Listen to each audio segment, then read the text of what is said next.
Yes, as you can see, Putin is losing partners, in fact allies on all fronts.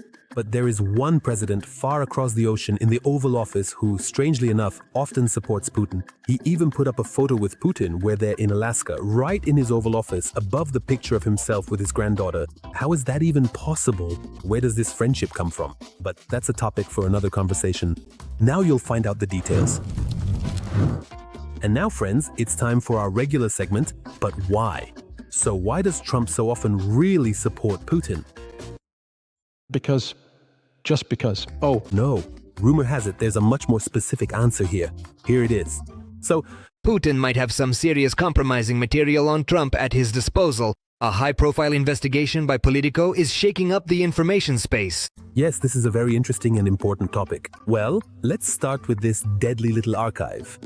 They collected compromising material on Trump during his visit to Moscow, like how he was having fun with prostitutes in a Moscow hotel. Is that true? Have you seen these files, the videos? Trump arrived and immediately ran off to meet with Moscow prostitutes. This is a man who spent many years organizing beauty pageants, interacting with the most beautiful women in the world. It's hard for me to imagine that he would rush to a hotel to meet with our ladies of reduced social responsibility. Yeah, that's interesting. You know, this kind of information appeared as far back as 9 years ago, so a long time ago. November 11th, 2017. Russian intelligence agencies collected compromising material on Trump but did not use it. And now comes the most interesting part.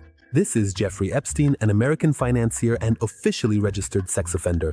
In 2019, he was found dead in prison during a trial over the creation of a prostitution ring involving underage girls.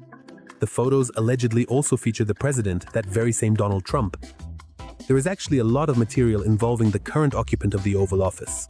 But right now, we're not talking about Trump's moral character, but rather whether the Kremlin might have something on him. Some compromising material that keeps Trump on a short leash in front of Putin. Just listen to this.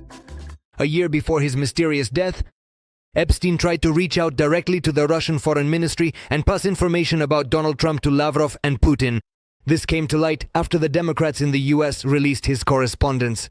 Interesting, isn't it? And somehow it all looks a little too plausible. Let's dig a little deeper. In his letters, Epstein asked the former Secretary General of the Council of Europe to convey his proposal to Putin and referred to Vitaly Churkin, the former Russian ambassador to the UN. At the same time, the Democrats claimed that Trump knew exactly who he was, who Epstein is, and who has visited his home. The White House is trying to shut everything down at the root, but the scandal over Trump's possible ties to Russia is flaring up again. But, there's another theory about why Trump is so fond of Russia. This is some real surveillance. Baron Trump, the only son shared by US President Donald Trump and his wife Melania, has a Russian girlfriend who lives in London. This became known during a recent court session in London, where the Russian acquaintance, 22-year-old Matvey Rumyantsev, was found guilty of assaulting her. Baron Trump, Donald's son, as it turned out, called the police asking them to send a squad to save her. Well, friends, you see, in any case, cherchez la femme, but this is the Trump family we're talking about. Write in the comments what you think about this.